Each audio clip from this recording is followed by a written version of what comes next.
pada kali ini saya akan menjelaskan mengenai logika deduktif. Logika deduktif memiliki pengertian adalah sebagai sistem penalaran yang menelaah prinsip-prinsip penyimpulan yang sah berdasarkan bentuknya, serta kesimpulan yang dihasilkan sebagai kemestian yang diturunkan dari pangkal pikiran yang jernih atau sehat. Atau logika deduktif adalah suatu ilmu yang mempelajari asas-asas atau hukum-hukum dalam berpikir.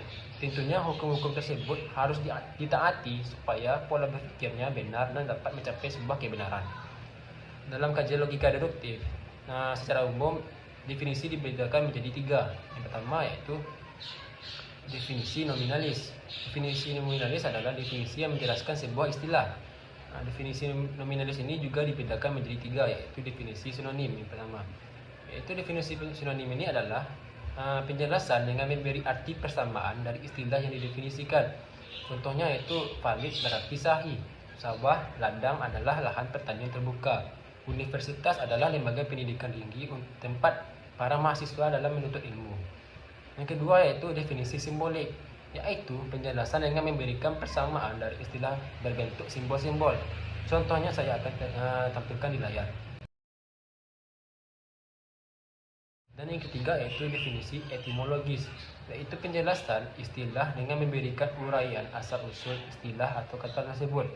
Contoh, pengertian kata filsafat berasal dari bahasa Yunani, terdiri dari kata philein yang berarti cinta dan sophia yang berarti kebijaksanaan, dan sebagainya. Yang kedua dari macam-macam definisi yaitu definisi realis. Definisi realis adalah definisi yang penjelasan tentang sesuatu atau hal yang ditandai oleh satu istilah. Definisi realis juga dibedakan menjadi 2, yaitu yang pertama yaitu definisi esensial, dan yang kedua yaitu definisi deskriptif. Definisi esensial adalah definisi yang menjelaskan dengan cara menguraikan bagian yang penting atau mendasar tentang sesuatu hal yang didefinisikan. Contohnya yaitu definisi manusia. Manusia adalah makhluk yang mempunyai unsur jasad, jiwa, dan ruh.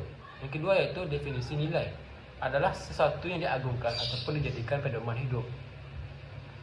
Yang kedua yaitu definisi deskriptif. Definisi deskriptif menjelaskan dengan cara menunjukkan sifat-sifat ataupun ciri-ciri yang dimiliki oleh sesuatu yang didefinisikan. Contohnya yaitu bangsa Indonesia adalah bangsa yang menjunjung tinggi nilai-nilai. Nilai ketuhanan, kemanusiaan, persatuan, demokrasi, dan keadilan. Yang selanjutnya dari macam-macam definisi yaitu definisi praktis. Definisi praktis adalah penjelasan tentang sesuatu istilah atau kata dari segi manfaat dan tujuan yang hendak dicapai. Contohnya yaitu filsafat adalah pemikiran secara kritis, sistematis, rasional, logis, mendalam, dan menyeluruh untuk mencari hakikat dari kebenaran. Yang kedua yaitu universitas atau institut, adalah lembaga pendidikan tinggi untuk mendidik dan mencetak sarjana yang berkualitas tinggi yang berguna bagi nusa dan bangsa. Ciri-ciri dari logika deduktif adalah yang pertama analitis.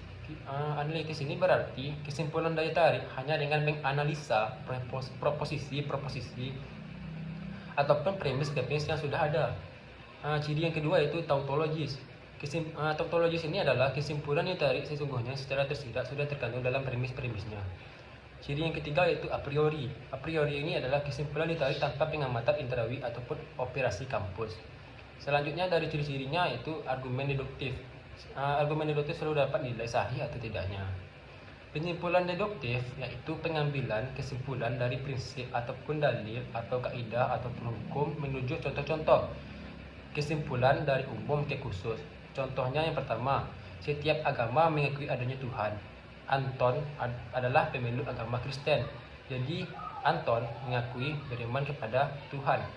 Yang kedua yaitu Universitas Gajah Mada mempunyai beberapa fakultas dan program studi. Anton mahasiswa Fakultas Ilmu Sosial dan Ilmu Politik, jadi Anton adalah mahasiswa dari Fakultas Ilmu Sosial dan Ilmu Politik. Logika deduktif bisa berbahaya jika dalam mengambil keputusan salah ataupun dalam menyusun kesimpulan itu terdapat kesalahan. Sebagai contoh yaitu pasir adalah material dasar sungai, yaitu premis mayor. Yang selanjutnya yaitu lempung adalah material dari dasar sungai, yaitu premis minornya. Jadi kesimpulannya adalah lempung adalah pasir. Contoh yang kedua yaitu semua karyawan di PT Anton mempunyai IQ tinggi, premis mayornya. Yang kedua, Komar bukan karyawan di PT Anaconda, premis minornya. Jadi, Komar tidak ber-IQ tinggi. Itu adalah kesimpulannya. Kesalahan ini sering terjadi karena menganggap kata adalah selalu berarti sama dengan. Padahal, kata adalah tidak selalu berarti sama dengan. Itu adalah penjelasan dari saya. Terima kasih atas perhatiannya. Assalamualaikum warahmatullahi wabarakatuh. Logika induktif terbagi menjadi 4, yaitu yang pertama ada penalaran induktif, yang kedua ada generalisasi induktif, yang ketiga ada analogi induktif, yang keempat yaitu hubungan sebab akibat. Penalaran induktif merupakan proses yang diambil dari objek atau fenomena khusus untuk menarik kesimpulan bersifat umum. Di dalam logika, metode induksi merupakan metode penalaran di mana proposisi umum diambil dari beberapa proposisi khusus yang menggunakan subjek adalah predikat. Contohnya yaitu kambing merupakan hewan yang tidak bertaring, kuda merupakan hewan yang tidak bertaring, dan domba merupakan hewan yang tidak bertaring. Jadi, hewan merupakan tumbuhan merupakan atau tidak memiliki taring. Generalisasi induktif merupakan proses penalaran di mana terjadi dari fenomena yang bersifat khusus menuju pada kesimpulan umum. Contohnya yaitu manusia butuh makan, hewan butuh makan, tumbuhan butuh makan. Jadi dapat disimpulkan bahwa makhluk hidup membutuhkan makanan. Analogi induktif merupakan analogi yang berangkat dari dua hal atau dua peristiwa yang memiliki persamaan sifat atau identik. Pola dari analogi ini adalah yaitu khusus, dan umum. Sebab akibat merupakan proses yang menyatakan dua hal sebab hingga menuju pada kesimpulan yang menyatakan akibat. Dalam hubungan sebab akibat terdapat istilah kondisi perlu dan kondisi cukup. Kondisi perlu merupakan syarat utama terjadinya akibat, sedangkan kondisi cukup yaitu kondisi di mana apabila ada sebab maka akibat itu pasti ada. Ada 5 metode induksi hubungan sebab akibat. Yang pertama metode persamaan, yaitu dalam mencari faktor kita menemukan kesamaan. Yang kedua metode perbedaan, yaitu membandingkan dua fenomena. Yang ketiga metode gabungan yang merupakan gabungan dari metode persamaan dan metode perbedaan. Yang keempat metode sisa, apa yang tersisa berarti itu yang menyebabkan penyebabnya. Yang keempat yaitu metode menyisakan, yaitu ada faktor lain dalam peristiwa tersebut. Yang terakhir yaitu metode variasi bersamaan, di mana metode ini menjelaskan adanya korelasi dari berbagai peristiwa. Di sini aku akan jelasin tentang preposisi dan juga premis. Nah, yang pertama kita akan masuk kepada preposisi.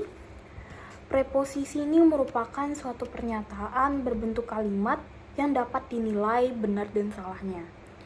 Preposisi ini terdiri dari subjek, predikat, dan juga kopula. Preposisi ini dibagi menjadi 3 bagian. Yang pertama ada preposisi kategorik, yang mana terdiri dari satu term subjek, predikat, dan juga kopula dan quantifier. Contohnya, sebagian manusia adalah perampok. Lalu yang kedua ada preposisi hipotesis, yang mana sifatnya itu dapat diterima atau disangkal, tetapi di dalamnya terdapat syarat. Contohnya, jika cuaca cerah, maka pakaian menjadi kering. Lalu yang kedua ada andi atau ani yang tidak jujur. Kita masuk yang kepada ketiga, yaitu preposisi disjunctive. Nah, pada preposisi ini dia terdiri dari 2 buah preposisi kategorik. Contohnya Lina di kelas atau di kantin. Lalu yang kedua, hidup kalau tidak minum adalah mati. Baiklah, selanjutnya kita akan masuk kepada premis. Premis sendiri merupakan berbagai pernyataan yang ditujukan untuk menarik suatu kesimpulan. Nah, premis ini dapat berupa aksioma, hipotesa, definisi, atau pernyataan yang sudah dibuktikan sebelumnya. Premis harus mengandung kesimpulan dalam argumen yang valid. Baiklah, contohnya itu tidak ada anjing yang tergolong sapi. Beberapa mamalia adalah anjing. Jadi, konklusinya beberapa mamalia bukan sapi. Premis pertama, tidak ada anjing yang tergolong sapi, disebut sebagai premis mayor karena mempunyai lingkup mayor atau besar yang dirumuskan sebagai penaksir unsur konklusi, yang dalam contoh ini adalah sapi. Lalu premis kedua disebut sebagai premis minor karena mempunyai lingkup yang minor atau kecil, yang dirumuskan sebagai subjek konklusi yang dalam contoh ini adalah mamalia. Kali ini saya akan menjelaskan tentang penalaran secara langsung dan penalaran tidak langsung. Seperti yang kita tahu bahwa penalaran merupakan suatu rangkaian kegiatan ataupun aktivitas yang berkapasitas secara sadar menerapkan logika untuk mencapai kesimpulan dari beberapa pendapat sehingga didapatkan suatu keputusan. Penalaran itu sendiri terbagi menjadi penalaran langsung dan penalaran tidak langsung. Adapun penalaran langsung merupakan salah satu proses berpikir yang menggambarkan dua atau lebih pemikiran untuk menarik suatu kesimpulan sehingga didapatkannya pengetahuan baru. Adapun pola penalaran langsung yaitu penalaran yang premisnya hanya sebuah proporsi dan langsung diusul dengan proporsi lain sebagai kesimpulannya. Penalaran langsung ditarik hanya dari satu premis saja. Menarikan konklusi secara langsung dapat memberikan keterangan yang lengkap tentang proporsi yang diberikan, yaitu dengan menyatakan secara eksplisit apa-apa yang telah dinyatakan secara implisit dalam premis. Sebagai contoh, semua bintang film memakai sabun Lux. Jadi, sebagian pemakai sabun Lux adalah bintang film. Istilah penalaran langsung berasal dari Aristoteles untuk menunjukkan penalaran yang premisnya hanya terdiri dari sebuah proporsi saja. Konklusinya ditarik langsung dari proporsi yang satu dengan membandingkan subjek dan predikatnya. Nah, lalu selanjutnya adalah penalaran tidak langsung. Penalaran tidak langsung terdiri dari deduktif yang merupakan pengambilan kesimpulan yang dianggap benar. Jika premis-premis yang disediakan benar, maka kesimpulannya sudah pasti valid dan benar. Contohnya, setiap hewan adalah makhluk hidup dan kucing adalah hewan. Maka dari kedua premis tersebut dapat disimpulkan bahwa kucing adalah makhluk hidup. Lalu induktif, generasi yang berbeda dengan penalaran deduktif, yang mana ia mengambil kesimpulan dari premis-premis umum atau pengamatan data dan fakta, lalu kemudian mengambil kesimpulan yang bersifat spesifik atau hipotesis. Contohnya, Budi mengamati bahwa udara di Pantai Kuta panas, udara di Pantai Ancol panas, dan udara di Pantai Pasir Putih juga panas. Maka, Budi dapat menyimpulkan bahwa udara di pantai itu panas. Sekian yang dapat saya sampaikan tentang penalaran langsung dan tidak langsung. Kekuatan akal merupakan senjata berpikir dari manusia modern. Namun sesungguhnya konstruksi konsep berpikir tidak hanya berdasar pada alur ilmiah dan logis yang bersifat linear, akan tetapi beyond the linear thinking atau out of the box, yakni cara-cara berpikir kreatif yang menyamping. Hal ini disebut sebagai lateral thinking. Pada dasarnya berpikir lateral mengajak kita untuk pindah dari eksistensi ide yang sudah ada ke suatu ide baru yang berbeda, namun memiliki hubungan dengan ide awal. Jadi, berpikir lateral merupakan hal yang terkait dengan kondisi ataupun situasi yang mengemuka. Hanya saja, berpikir lateral bukan menciptakan ide baru secara linear yang berurutan, tetapi menemukan secara menyamping. Berpikir kritis dalam konsep penerapan berpikir lateral merupakan keniscayaan yang terfokus kepada tumbuh kembangnya cikal bakal produk kreativitas manusia. Kalau berpikir linear mengajak kita mengungkapkan gagasan secara berurutan, maka berpikir lateral sebaliknya. Dalam berpikir lateral, kita diajak untuk berpikir hal yang tak sesuai dengan urutan dengan azas pemanfaatannya. Berpikir lateral bersifat generatif, yakni kecakapan. Berpikir dapat dikembangkan dengan cara membuka cakrawala berpikir yang lebih luas dengan mencari alternatif pemecahan suatu masalah dengan keluar dari kebiasaan berpikir vertikal yang lebih bersifat selektif. Perbedaan antara berpikir lateral dan vertikal juga dapat dilihat dari sudut keberadaan arah, di mana berpikir lateral bergerak supaya dapat mengembangkan arah. Sedangkan berpikir vertikal hanya akan bergerak bila sudah terdapat arah untuk pedoman dalam bergerak.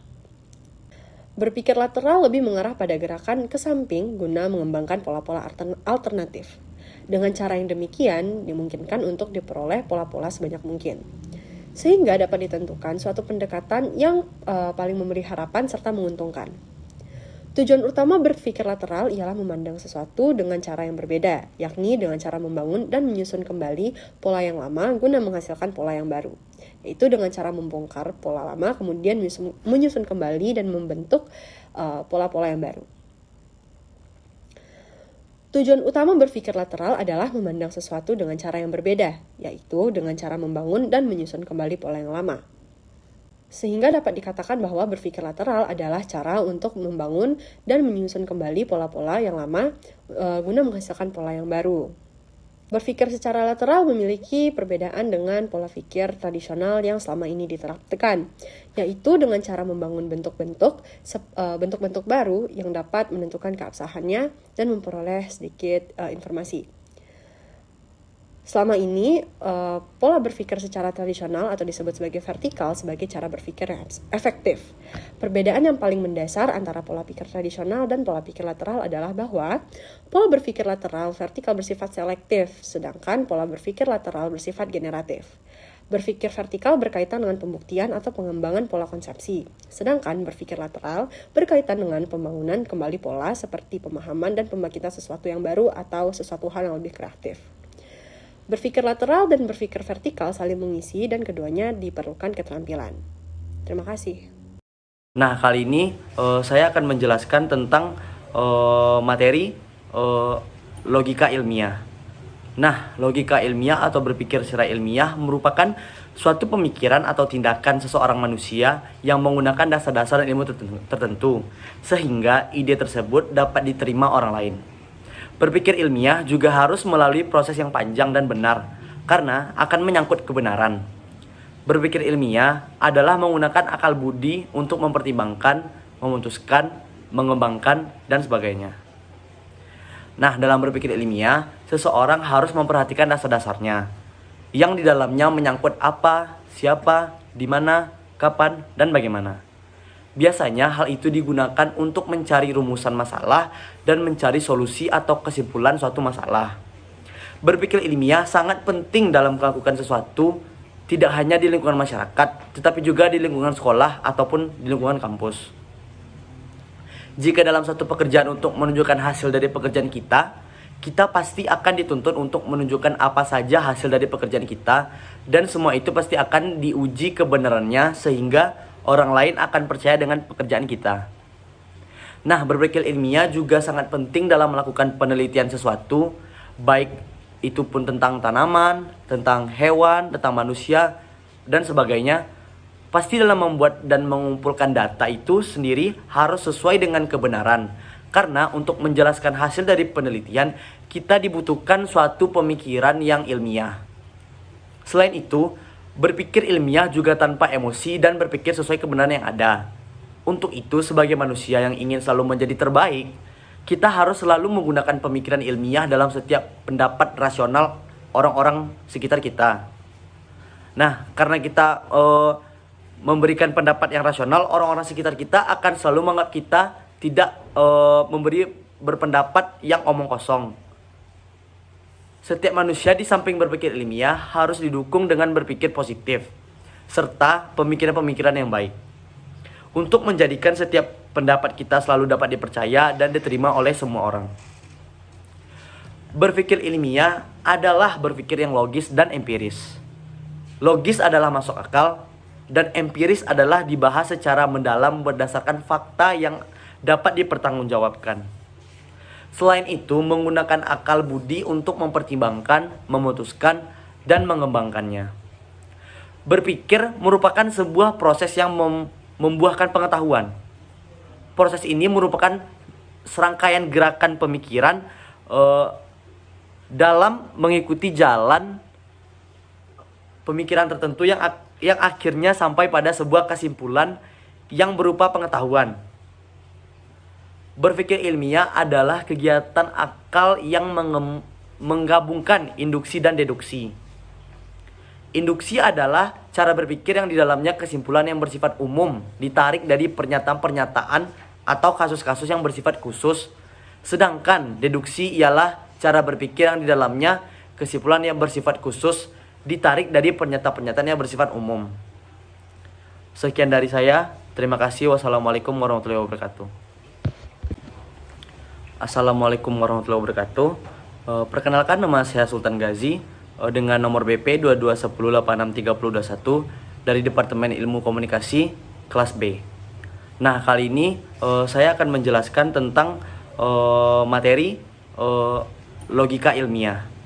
Nah, logika ilmiah atau berpikir secara ilmiah merupakan suatu pemikiran atau tindakan seseorang manusia yang menggunakan dasar-dasar ilmu tertentu, sehingga ide tersebut dapat diterima orang lain. Berpikir ilmiah juga harus melalui proses yang panjang dan benar, karena akan menyangkut kebenaran. Berpikir ilmiah adalah menggunakan akal budi untuk mempertimbangkan, memutuskan, mengembangkan, dan sebagainya. Nah, dalam berpikir ilmiah, seseorang harus memperhatikan dasar-dasarnya, yang di dalamnya menyangkut apa, siapa, di mana, kapan, dan bagaimana. Biasanya hal itu digunakan untuk mencari rumusan masalah dan mencari solusi atau kesimpulan suatu masalah. Berpikir ilmiah sangat penting dalam melakukan sesuatu, tidak hanya di lingkungan masyarakat, tetapi juga di lingkungan sekolah ataupun di lingkungan kampus. Jika dalam satu pekerjaan untuk menunjukkan hasil dari pekerjaan kita pasti akan dituntut untuk menunjukkan apa saja hasil dari pekerjaan kita, dan semua itu pasti akan diuji kebenarannya sehingga orang lain akan percaya dengan pekerjaan kita. Nah, berpikir ilmiah juga sangat penting dalam melakukan penelitian sesuatu, baik itu pun tentang tanaman, tentang hewan, tentang manusia, dan sebagainya. Pasti dalam membuat dan mengumpulkan data itu sendiri harus sesuai dengan kebenaran. Karena untuk menjelaskan hasil dari penelitian, kita dibutuhkan suatu pemikiran yang ilmiah. Selain itu, berpikir ilmiah juga tanpa emosi dan berpikir sesuai kebenaran yang ada. Untuk itu, sebagai manusia yang ingin selalu menjadi terbaik, kita harus selalu menggunakan pemikiran ilmiah dalam setiap pendapat rasional orang-orang sekitar kita. Nah, karena kita memberikan pendapat yang rasional, orang-orang sekitar kita akan selalu menganggap kita tidak berpendapat yang omong kosong. Setiap manusia di samping berpikir ilmiah harus didukung dengan berpikir positif, serta pemikiran-pemikiran yang baik. Untuk menjadikan setiap pendapat kita selalu dapat dipercaya dan diterima oleh semua orang. Berpikir ilmiah adalah berpikir yang logis dan empiris. Logis adalah masuk akal, dan empiris adalah dibahas secara mendalam berdasarkan fakta yang dapat dipertanggungjawabkan. Selain itu, menggunakan akal budi untuk mempertimbangkan, memutuskan, dan mengembangkannya. Berpikir merupakan sebuah proses yang membuahkan pengetahuan. Proses ini merupakan serangkaian gerakan pemikiran dalam mengikuti jalan pemikiran tertentu yang akhirnya sampai pada sebuah kesimpulan yang berupa pengetahuan. Berpikir ilmiah adalah kegiatan akal yang menggabungkan induksi dan deduksi. Induksi adalah cara berpikir yang di dalamnya kesimpulan yang bersifat umum ditarik dari pernyataan-pernyataan atau kasus-kasus yang bersifat khusus. Sedangkan deduksi ialah cara berpikir yang di dalamnya kesimpulan yang bersifat khusus ditarik dari pernyataan-pernyataan yang bersifat umum. Sekian dari saya. Terima kasih. Wassalamualaikum warahmatullahi wabarakatuh.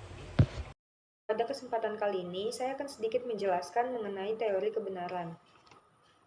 Kebenaran dalam filsafat memiliki berbagai bentuk tergantung pada perspektif yang digunakan. Berbagai perspektif tersebut kemudian melahirkan berbagai jenis teori kebenaran. Nah, pada kesempatan kali ini, saya akan sedikit menjelaskan mengenai apa saja teori kebenaran yang tumbuh dan berkembang dalam tradisi filsafat. Yang pertama itu ada teori korespondensi. Teori korespondensi adalah teori yang berpendapat bahwa suatu pernyataan adalah benar jika berkorespondensi terhadap fakta atau pernyataan yang dituju pada pernyataan tersebut. Artinya, kebenaran itu terjadi apabila terdapat kesesuaian antara arti yang dimaksud oleh suatu pendapat dengan fakta. Teori korespondensi ini pada umumnya dianut oleh para kaum realisme. Pelopor teori ini diantaranya adalah Plato, Aristoteles, More, dan Ramsey. Kemudian, teori ini banyak dikembangkan oleh Bertrand Russell. Signifikansi teori ini terutama apabila diaplikasikan pada dunia sains dengan tujuan dapat mencapai suatu kebenaran yang dapat diterima oleh semua orang. Seorang ilmuwan akan selalu berusaha untuk meneliti kebenaran yang melekat pada sesuatu secara sungguh-sungguh, sehingga apa yang dilihatnya itu benar-benar nyata terjadi. Dengan demikian, pernyataan tidak hanya diyakini kebenarannya, tetapi harus diragukan terlebih dahulu untuk diteliti sehingga mendapatkan suatu kebenaran yang hakiki. Lalu yang kedua ada teori koherensi. Teori koherensi adalah teori kebenaran yang didasarkan kepada kriteria koheren atau konsistensi. Teori ini berpendapat bahwa kebenaran adalah kesesuaian antara pernyataan dengan pernyataan-pernyataan sebelumnya yang sudah ada, diterima dan diakui bahwa hal itu benar. Dengan demikian, suatu putusan dianggap benar apabila mendapatkan pembenaran oleh putusan-putusan lainnya yang terlebih dahulu yang sudah diketahui dan diterima dan diakui kebenarannya. Berbeda dengan teori korespondensi yang dianut oleh kaum realisme, teori koherensi atau konsistensi ini berkembang pada abad ke-19 di bawah pengaruh Hegel dan diikuti oleh pengikut mazhab idealisme. Di antaranya adalah seorang filsuf Britania, F.M. Bradley. Idealisme epistemologi berpandangan bahwa objek pengetahuan atau kualitas yang kita serap dengan indera kita itu tidaklah berwujud terlepas dari kesadaran tentang objek tersebut. Karenanya, teori ini lebih sering disebut dengan istilah subjektivisme. Teori pragmatisme adalah teori yang berpandangan bahwa arti dari ide dibatasi oleh referensi pada konsekuensi ilmiah, personal, atau sosial. Benar tidaknya suatu teori tergantung kepada bermanfaat tidaknya teori tersebut bagi manusia untuk kehidupannya. Kebenaran suatu pernyataan harus bersifat fungsional dalam kehidupan praktis manusia. Amsal menyatakan, menurut teori pragmatis, kebenaran suatu pernyataan diukur dengan kriteria apakah pernyataan tersebut bersifat fungsional dalam kehidupan praktis manusia. Dalam artian, pernyataan itu dianggap benar apabila pernyataan tersebut dapat memberikan manfaat bagi kehidupan manusia. Teori, hipotesa, atau ide adalah benar apabila ia membawa kepada akibat yang memuaskan, berlaku dalam praktik, dan mempunyai nilai praktis. Lalu yang keempat ada teori performatif. Teori ini berasal dari John Langsau Austin dan dianut oleh filsuf lain seperti Frankie Ramsey dan Peter Strawson. Filsuf-filsuf ini mau menentang teori klasik bahwa benar dan salah adalah ungkapan yang hanya menyatakan sesuatu.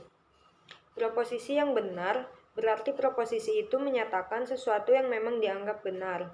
Demikian pula dengan sebaliknya. Namun justru hal inilah yang ingin ditentang oleh para filsuf tersebut. Teori performatif menjelaskan suatu pernyataan dianggap benar jika ia dapat menciptakan realitas baru. Jadi, pernyataan yang benar bukanlah pernyataan yang memiliki realitas, melainkan pernyataan itu menciptakan realitas sebagaimana yang diungkapkan dalam pernyataan tersebut. Teori ini juga disebut dengan tindak bahasa, yang berarti mengaitkan kebenaran satu tindakan dengan satu pernyataan. Misalnya, dengan ini saya mengangkat Anda sebagai manajer perusahaan. Dengan pernyataan tersebut, maka tercipta sebuah realitas baru, yaitu Anda sebagai manajer perusahaan. Di sini ada perbuatan yang dilakukan bersamaan dengan pengucapan kata-kata itu. Dengan pernyataan itu, suatu penampilan atau perbuatan dilakukan. Lalu yang kelima ada agama sebagai teori kebenaran. Pada hakikatnya, manusia hidup di dunia ini adalah sebagai makhluk yang suka mencari kebenaran. Salah satu cara untuk menemukan suatu kebenaran adalah melalui agama. Agama dengan karakteristiknya sendiri memberikan jawaban atas segala persoalan asasi yang dipertanyakan oleh manusia, baik itu tentang alam, manusia, maupun tentang Tuhan. Kebenaran dalam agama dapat ditemukan dalam wahyu yang bersumber dari Tuhan.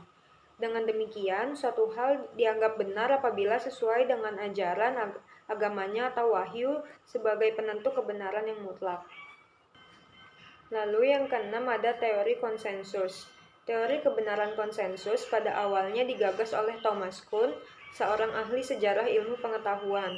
Penulis buku The Structure of Scientific Revolution ini menyatakan bahwa ilmu pengetahuan berkembang melalui beberapa tahapan.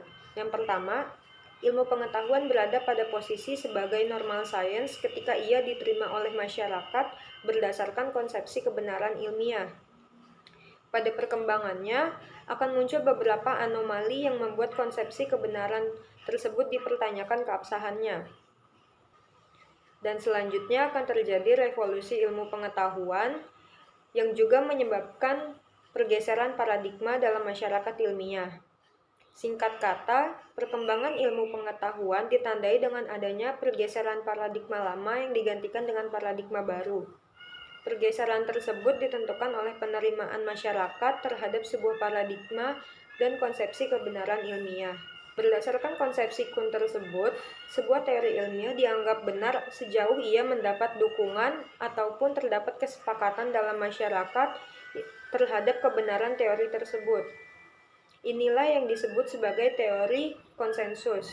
Teori ini selanjutnya dikembangkan juga oleh Jürgen Habermas melalui konsep pemikirannya tentang komunikasi rasional. Senada dengan Kuhn, menurut Habermas, kebenaran sebuah pernyataan ditentukan oleh ada tidaknya kesepakatan di antara partisipan rasional komunikatif dalam sebuah diskursus. Sekian saja yang dapat saya sampaikan. Terima kasih.